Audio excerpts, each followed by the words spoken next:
செய்தார். சரி. பறந்து வருகிற நேரத்தில் மாயவனாகிய கண்ணன் சரி பாம்பனையில் சயனித்துக் கொண்டிருக்கின்றார். நினைக்கின்றார் விடையாழ்வார். இவர் அந்த மாயவனாகிய கண்ணன் எப்படி இருக்கிறார் என்று பார்த்தார். எப்படி இருக்கிறார்? ஆனந்தர் வடக்காக கனகமுடியதற்காக ஒரு பாம்பாகவே அறிந்தும் அறியாதவர் போல் அவர் உறங்கு வேலையை விடையாழ்வார் நினைக்கின்றார். இப்படி தூங்கிக் கொண்டிருக்கின்றவரை எப்படி எழுப்புவது? தூங்கினவரை எழுப்பிடலாம், தூங்குற மாதிரி நடிக்கவரை எடுக்க முடியாது அல்லவா? பெருமானாய கண்ணபெருமான் உலகத்தில் எது எது நடக்கிறது, எப்படி நடக்கிறது, எதுவாக இந்த காரியம் நடக்கிறது என்று அறிந்தும் அறியாதவர்கள் தூங்கிக் கொண்டிருக்கிறாரே. கைதொட்டி எழுப்பினால் கலகமிடுவார், கைதொட்டி எழுப்பினால் விதறப்படுவார். ஆகையால் ஆகாகவே அந்த மரத்தில் சென்று காலால் பூவை எடுத்து கோவிந்தன் மோதியை தூவி நிற்கின்றார். அப்படி பூவை நிற்கின்றவர்கள் அழகாக நினைக்கின்றார் கொடையாழ்வார். ஆண்டவனை எப்படியாவது பாமாலே பாடி எழுப்பலாம் என்று நினைக்கின்றார். ராகவனே ரமணா ரகுநாத, ராகவனே ரமணா ரகுநாத, பாட்டுடல் வாச ஜானகி நேச, பாட்டுடல் வாச ஜானகி நேச, பாடுகின்றே பரந்தா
பார்க்கின்றார். ஆமா பார்த்தவன் உடனே கேட்கிறார், அப்பா கருடையாழ்வா, சுவாமி ஆமா என் தூக்கத்தை கலைத்த காரணம் என்னவோ? காரணம் எருவென்று சுவாமி என்ன? அதாவது கைலாசமலையில் இருக்கின்றார்களே சிவபெருமா உங்களுடைய அத்தா, அவர்தான் என்னை உங்களை கூட்டி வருவதற்காக அனுப்பிவிட்டிருக்கிறார். சுவாமி கிளம்புங்கள். உலகம் ஏதும் அழிந்து விட்டதா? அதற்கு எனக்கு தெரியாது சுவாமி. தெரியாதா? அப்படி என்றால் இரடியாழ்வா, சுவாமி என்னை அழைக்க வந்திருக்கின்றாய். ஆமா, எனக்கேற்ற வாகனம் இல்லையே, நான் கால்நடையா வர முடியாதல்லவா? சுவாமி உங்களுக்காக வாகனத்துக்காக நான் வந்திருக்கின்றேன். அறியவன் என்னுடைய குரல்களத்தில் ஏறுங்கள், நான் கொண்டு செல்லுகின்றேன். சுவாமி இதோ வருகின்றேன். ஆகட்டும். அப்படி என்று மாயநாயக்கண்ணன் கருடன் முதுகில் ஏற ஒரு சிறகாந்து குடைபிடிக்க ஒரு சிறகு வஞ்சாமலை வீசிக் கொண்டிருக்கிறது. அப்படியே கொண்டு கொண்டு பகவான் முகத்திரை கொண்டு வருகிறார். கொண்டு விட்டதும் சரி நினைக்கின்றார். பகவான் மாயவனை அழைக்கிறார். அத்தான் என்னத்தான் வாருங்கள், அத்தனை வாருங்கள். வருகின்றேன் அத்தான், வருகின்றேன், சற்று பொறுங்கள். ஆமா, கைலாசமுலில் இருக்கக்கூடிய தாங்கள் இந்த நிலப்பரப்பு கடலுக்கு மேலே பூவிலே அமர்ந்திருக்கின்றீர்களே, காரணம் என்ன சுவாமி? அத்தான் இதற்காகத்தான் உங்களை வரவழைத்தேன். எதற்காக? பகவான் சொல்லு. பகவான் மாயவடத்தில் சொல்லுகிறார். உம்முடைய தங்கை அல்லோ, தங்கை அல்லோ,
தாங்கள் இந்த செந்தாமரை பூவிலே தாங்கள் இருக்க காரணம் என்ன? என்ன பூவிலே இருக்கக்கூடிய காரணம் வேறு ஒன்றும் இல்லை. உங்களுடைய தங்கை இதோ இருக்கின்றாலே பார்வதி. ஆமா, பார்வதி அவளுக்கு ஒரே ஆசை. ஆமா, அத்தா ஆடுங்கோ, சுவாமி ஆடுங்கோ ஆடுங்கன்னு ஒரே பிடிவாரமா பிடிச்சா. சுவாமி பிடித்த பொழுது உங்களுடைய மனைவி எல்லாம் கேட்கிறா, முதல்ல ஆடமாட்டேன்னு சொன்னேன், ஆடமாட்டேன்னு சொன்னது எங்க அண்ணன் வீட்டுக்கு போயிருவேன்னு சொல்லி பிடிச்சா. அப்படியா? நானும் பார்த்தேன், எப்படியாச்சுன்னா கைலாசமலை நாமளும் சிவனேன்னு இருக்க வேண்டியதுதான். உண்மைதான். அவ போயிட்டு நம்ம கஞ்சிபடி அத்துக்குறோமா சொல்லி அதுக்காக ஆடினே அத்தான். ஆடினதுல என்ன சாட்சி? ஆடினேன் ஆடிக்கொண்டே இருந்த உலகம் நாளிந்து போய்விட்டது தான். அப்படியா?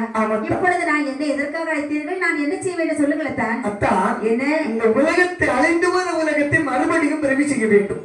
மறுபடியும் பிறவி செய்ய வேண்டுமையானால் எங்களால் எனக்கு ஒரு காரியமாக வேண்டும். அத்தான் கீழ் லோகத்தில் இருக்கின்றாலே மந்திரகன் உன்னுடைய தங்கை. உங்களுடைய தங்கையிடத்தில் சென்று ஒருபடி குங்குமம் தாங்கி வாங்கி வந்தால் இந்த உலகத்தை படைத்து விடலாம். அத்தான் அப்படியா? ஆமா அத்தான். உடனே சரி ஆதி இறைக்கண்ண பகவான் சொன்ன வார்த்தை கேட்டு சரி உடனே மாயவன் சொல்லுகிறார். என்ன சொல்லுகிறார்? ஆதி இறைக்கண்ண அத்தான் எப்படி நான் கீழோகம் இறையனே போவென்றால் எப்படி நான் கீழோகம் இறைவனே போவென்றால் அப்போது பாவதியாய் அப்போது பாவதியாய் ஆயிரையாய் ஏறி சொல்வார்.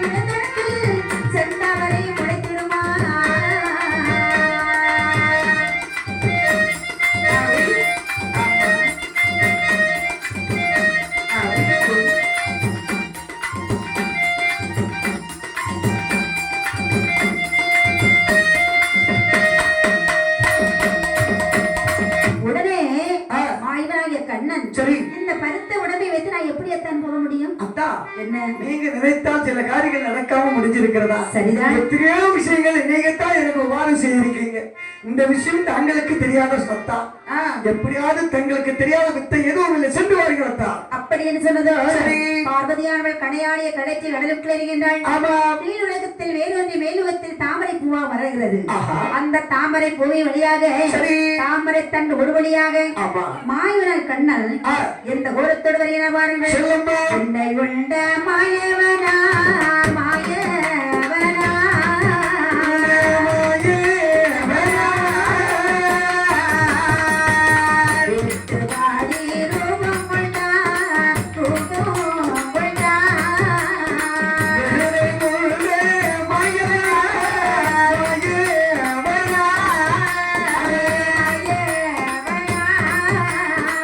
வெட்டுவாடி ரூபம் கொண்டார் ரூபம் கொண்டார்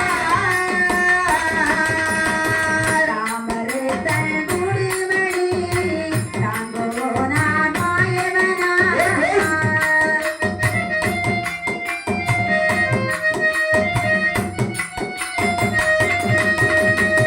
மந்திர கண்ணிலே கிடமாதிலே கிடமாதிலே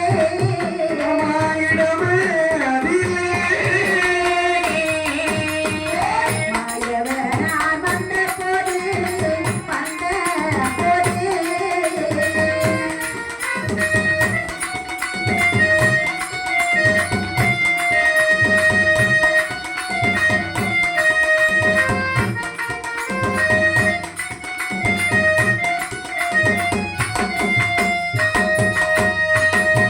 அந்த வார்த்தை கேட்ட மாயவனார் சரி. அதற்காக வேட்டுவாளி ரூபம் கொண்டு வருகின்றார். ஆமா. வேட்டுவாளி என்றால் என்ன? வேட்டுவாளின்னு சொன்னா நான் நிறைய வாளி பார்த்திருக்கேன். ரசவாளி, சாம்பார் வாளி, பருப்பு வாளி, மூக்கு வாளி, மோர் வாளி, தண்ணி வாளி.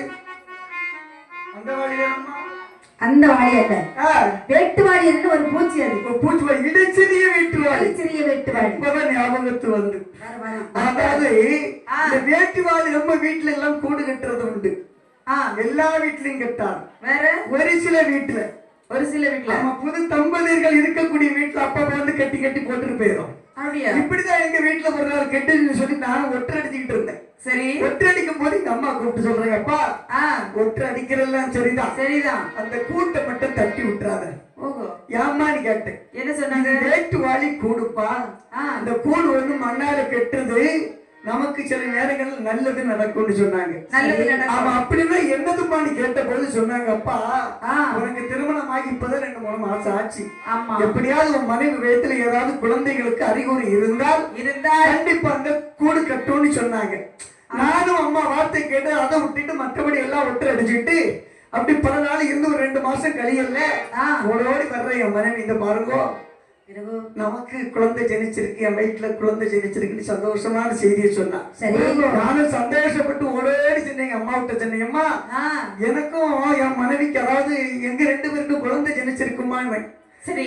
அம்மா சந்தோஷப்பட்டாரா? அதே மாதிரி நான் சொன்னேன், அந்த வேட்டுவாடி கூட கட்டாதுன்னு சொன்னோம் பத்தியா? 2 பேருக்கு சேர்த்தா?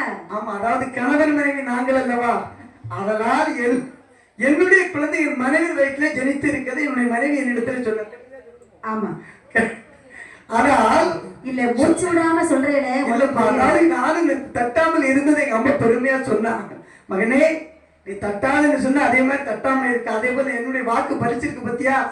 இதுதான் வேட்டுவாளின்னு சொல்லுவாங்கன்னு சொல்லி எனக்கு அன்னைக்கு சொன்னாங்க. ஆமா. அதே போல கண்ணபெருமாத்மா இடைச்சிறிய வேட்டுவாளி ரூபம் கொண்டு தாமரை தண்டு வழியாக கீழே வருகின்றார். கீழ் உலகத்தில் இருக்கின்ற மந்திரகன் இடத்தில் வாதாட வைத்து வருகின்றார். சரி. வந்தது மந்திரகன் இடத்தில் வந்து கூப்பிடுகின்றார். அம்மா யாரது? தங்கை மந்திரகதி நான் தான். உங்க அண்ணன் மாயவரண்ணா வந்து விட்டீர்களா? உங்க அண்ணன் கண்ணை வந்திருக்கம்மா. வாருங்கள் வாருங்கள். அம்மா மந்திரகனி நலமாக இருக்கிறீர்களா? நலத்துக்கு ஒரு குறையும் இல்லை. இதுவரை நலமாக இருக்கிறாரா? அவளுக்கும் நலத்துக்கு ஒரு குறை. அவ இருக்க பத்திய லட்சுமி பாரதி மகாலட்சுமி என் பொண்டாட்டி. அவ தங்கமானவா, போக்கூடியவங்கிட்ட போயிட்டா வெளியே வரமாட்டான். ஆமா. இல்லாத எட்டி பார்க்க மாட்டான். இருக்க வந்து ஜாக்கு கொடுத்துட்டே இருப்பான். அப்படி ஒரு வித்தியாசமான ஆளு நம்ம ஆளு. இந்த பாருங்க அவன் இங்க எப்படிமா இருக்க நல்லா இருக்கல்ல அவன் நான் உன்னை நாடி வந்திருக்க காரணம் என்ன தெரியுமா? என்ன காரணம்? அம்மா கைலாசமலையில் நம்ம அக்கா 2 பேர் இருந்தாங்க இல்லையா? சரி. 2 பேரும் கைலாசமலையில் வாழ்ந்து கொண்டிருக்கின்ற பொழுது பார்வதியுடைய சொல்லை கேட்டு அத்தான் திருநடம் ஆடி இருக்கின்றார்கள். சரி. ஆடி முடிந்ததும் அந்த ஆடின காலத்துல அகில உலகம் எல்லாம் அழிந்து போய்விட்டது. இப்பொழுது நான் என்ன செய்ய வேண்டும்? அழிந்து போன உலகத்தை மறுபடியும் பிறவி செய்வதற்காக உன்னிடத்தில் மறுபடி குங்குமம் வாங்குவதற்காக வந்திருக்கின்ற தங்கை. அண்ணா, இந்த மண்ணுக்கு சொந்தப்பட்டவர்கள் நீங்கள் தான். ஒரு பிடி மண் என்றாலே 1000 பிடி மண் எடுத்துக் கொள்ளுங்களேன். தங்கையே, என்ன மண்ணுக்கு சொந்தப்பட்டவர் நானாக இருந்தாலும் இப்போதைக்கு இந்த மண்ணை சுமப்போல் நீ அல்லவா? ஆகையால் இந்த பூமியை தாங்கி சக்தியோடு இருக்கின்றாய் அல்லவா? இப்போது இந்த மண்ணுக்கு நீதான் சொந்தக்காரி. உன் கையால் எனக்கு ஒரு பிடிக்கும் கூட நீ சொல்ல. அப்படியாகட்டும் என்று மாயவன் சொல்லை கேட்ட மந்திரகனியானவள். சரி, அவள் என்ன செய்தா பாரு. சந்தோஷம் கொண்டு அந்த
மந்திரத்தை உச்சரித்து மந்திரகனியானவள் ஒரு கை கொடுக்கின்றார். சரி. ஒரு பிடி மண்ணை வாரி உடைக்கின்றாள். நினைக்கின்றார் மாயவன். இந்த ஒரு பிடி மண்ணை கொண்டு பகவான் அத்தான் முன்பிலே வந்து வைத்தால் உலகத்தை படிப்பதற்கு காணாவிட்டால் என்ன பண்றது? உலகமா எவ்வளவு பெரிய உலகம். இந்த ஒருபடி மண்ணை வைத்து எப்படி இந்த ஒருத்தை பறிக்க முடியும்? அப்படி எம்பெருமானாகிய ஸ்ரீமன் நாராயணமூர்த்தி இடது கையால ஒருபடி மண்ணை களவு செய்கிறார். மந்திரகனுக்கு தெரியாமல் சரி ஒரு பிடி மண்ணை களவு செய்கின்றார். தங்கிடத்தில் விடைபெற்றுக் கொண்டு சரி 2 பிடி மண்ணை கொண்டு இடவெளியில் வருகின்றார். தாமரைத்தண்டு ஒரு வழியாக வருகின்றார். தாமரைத்தண்டு ஒரு வழியாக வருகிற இடத்தில் கண்டி கொடுத்தவன் கருவுருவாக இருக்கிறது. களவு செய்தவன் கலைந்து விடுகிறது. இதிலிருந்து என்ன தெரிகிறது? களவு செய்த முதல் நிலைக்காது என்று தெரிகிறது. களவு செய்தவங்க தான் நல்லா இருக்காங்க. ஆமா, உண்டியல களவாண்டவன். ஆமா, ஊர் பணத்தை வாழ்ற நாள் வரை வாழ்ந்துட்டு போறாங்க. ஆமா, அவனோட பேர் ஒண்ணுமே போகிறது இல்ல. எம்மா களவு அவன் செய்தவன் காலத்தோட ஒண்ணு அனுப்படாம போனாலும் அந்த வாரிசுக்கு கண்டிப்பா அது கண்டிப்பா ஆண்டவன் ஒதுக்கி வச்சிருப்பான். அது கடைசி தானே கொடுப்பாரு. கொப்பஞ்சொட்டு பிள்ளைக்கு அது உண்மைதான். ஆகையால் எவ்வளவுதான் நம்ம அதர்மங்கள் செய்தாலும் இறைவன் ஒருவேளை நம்ம காலம் கழிந்த பிறகு நம்ம பிள்ளைக்கு கண்டிப்பா அது இல்லாம ஒரு நாளும் போகாது. அப்படி என்று மண்ணை கொண்டு மாயவன் பகவான் முன்பிலே கொண்டு வைக்க பகவான் அதை 4 கூறாக பங்கு வைக்கின்றார். எப்படி வைக்கிறார்? 4 கூறாக பங்கு வைத்து சரி ஒரு நடுவிலே தோன்றுகிறது தானாகிய தோன்றிய பொன்னுவள்ளி கைலாசமலை. சரி, ஒரு பங்கை எடுத்து கடலாகவும் ஒரு பங்கெடுத்து மலையாகவும் ஒரு பங்கை எடுத்து வானமாகவும் ஒரு பங்கெடுத்து பூமியாகவும் மீண்டும் உதிரி மண்கள் இருக்கிறதே. அதான் நாம் மட்ட மனிதர்கள் எல்லாம் நம்ம எல்லாம் உதிரி மண்ணுக்கு பிறந்தோம். ஆமா, அப்படின்னு யாருமா நாம நினைக்கிறோம். மண்ணிலே பிறந்த மனிதனாரி மண்ணிலே போகிறாய். இருக்கிறது இந்த உலகத்திலே வாடகை பிள்ளையாகத்தான் உடனே வைத்திருக்கிறேன் என்று இறைவன் நினைத்துக் கொண்டிருக்கின்றார். சரிதான், நாம அதெல்லாம் யாருமே நினைக்கிறது இல்லை. அப்படி என்று மீண்டும் தானாகிய தோன்றிய பொன்னுவள்ளி கைலாசமலையில் சரி உலகத்தை படைத்தவுடன் அந்த பொன்னுவள்ளி கைலாசமலையில் பகவான் பார்வதியாக குருவாக இருக்கின்றார். குருவாக இருக்கிற பார்வதியான பகவான் அடிப்படைத்து சொல்கிறார். என்ன சொல்கிறார்? கைலாசத்தை சுத்தம் செய்வதற்கு ஒரு பெண் தேவை. அப்படியா? அந்த வார்த்தை கேட்டதோ காரிகைய கண்டத்திலே